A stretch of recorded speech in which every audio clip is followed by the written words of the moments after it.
At the beginning of every year, and often several times throughout the year, I like to sit down and write out my goals for the year. Now, I'm not a big fan of New Year's resolutions. I don't think they work, but I am a big fan of goal setting. By the way, my name is Luke Seavers, and today I'm going to walk you through a proven system to help you set achievable goals for this year.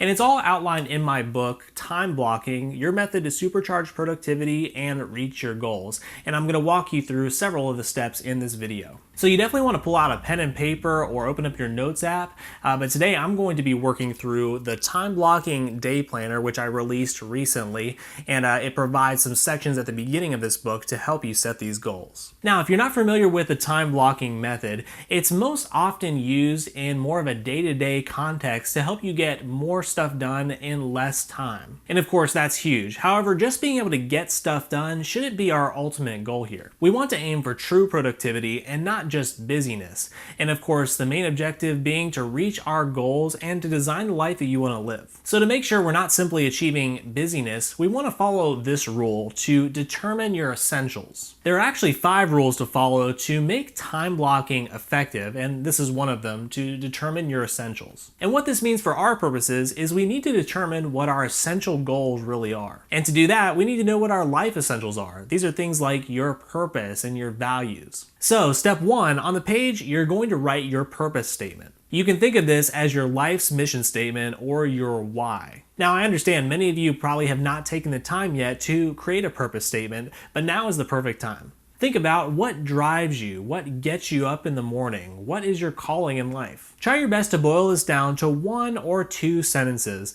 And to give you an example, my purpose statement is to use my gift of creativity to empower the poor. This is very specific to me and what drives me. First, creativity is my gift, and it's really what makes me come alive. But also, my ultimate calling is to help the poor and the least of these. We started a nonprofit organization that works in Haiti to empower these poor communities with resources like water, jobs, and more. So that's where my purpose statement comes in, and of course, yours is going to be completely different from mine. So take some time to figure out what this is for you. Next, we're going to create a list of your values. Now, we want to get as specific as possible, so don't write down general things like family, religion, making money. These are things that could be on literally anyone's list. So get specific, and what I like to do is to couple it with some sort of action. So some examples might be going on date nights with your spouse, never missing a kid's sporting event, caring for your elderly parent, debt freedom, success in business, or volunteering with local charities. Okay, so why did we do this? Well, as you're creating your list of goals, you want to always keep in mind your essentials. You want to make sure that these goals truly align with your purpose and your values. So based on this, step number 3 is to write out your life goals. These include anything that you want to accomplish this year or 40 years from now. Even the most outrageous goals are a fair game here, so feel free and dream big. To give you some ideas, here are a few of mine. Have the means to travel and live abroad in exotic locations with my family, own more than 5 rental properties, donate and raise more than $1 million towards empowering the poor, pay off student loans, become a best-selling author. So now that we have this list, it's time to choose our goals for this year. Look at your list of goals. Which of these do you want to try and tackle this year? And now write it in a separate list. For these, we're going to want to use our SMART goals framework. SMART is basically an acronym, and it stands for specific, measurable, actionable, realistic, and time-bound. What you'll likely notice is that some of your life goals may not be realistic to complete in this year alone. Often, achieving our biggest dreams takes more than just 1 year. So what I want you to do is take that larger life goal and reverse engineer the steps towards completing it over the next several years. After you've written those down, choose one of those steps and make it a goal for this year that will help to move the needle forward towards completing that larger goal. You see, the problem when we set such high goals is not that we're aiming too high, but it's because we often stop there. These big goals are often too abstract and make it impossible for us to take action on them, which is why we often come to the end of the year not having taken any action towards that goal. I'm actually a big proponent of setting those big, hairy, audacious goals,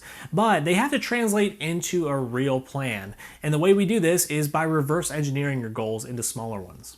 Step number 5. Next to each of these goals, assign an amount of time that you think it's going to take to complete that goal. This could be anywhere from a few days to several months. Go ahead and write it just next to that goal. Next, number 6, I want you to pick 3 goals on this list that you would deem to be the most essential. Ask yourself, if I were to come to the end of this year having achieved only 3 things, what would I want those 3 things to be? Go ahead and put a star next to those 3 things. For our final step, we're going to create a plan for when we're going to tackle each of our goals for this year using a process called macro blocking. Macro blocking is one of the 3 forms of time blocking which I outline in my book. With this form of time blocking, we approach productivity on the macro level. To do this, you need to pull out your calendar and begin blocking off the spans of time that you plan to focus on each of these tasks that you wrote down. The purpose is to serve as a general timeline for when you plan to work on each of them. Start by macro blocking your top 3 essential goals that we determined before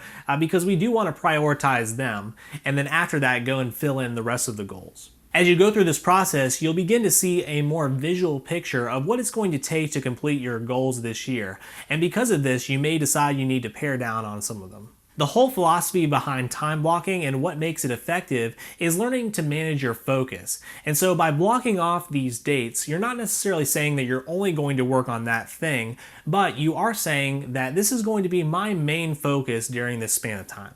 Be sure and check out my book, Time Blocking, now available on Amazon, which goes into even more depth into what I shared. It will give you the framework not only for achieving your yearly goals, but also for completing your weekly and daily tasks in less time.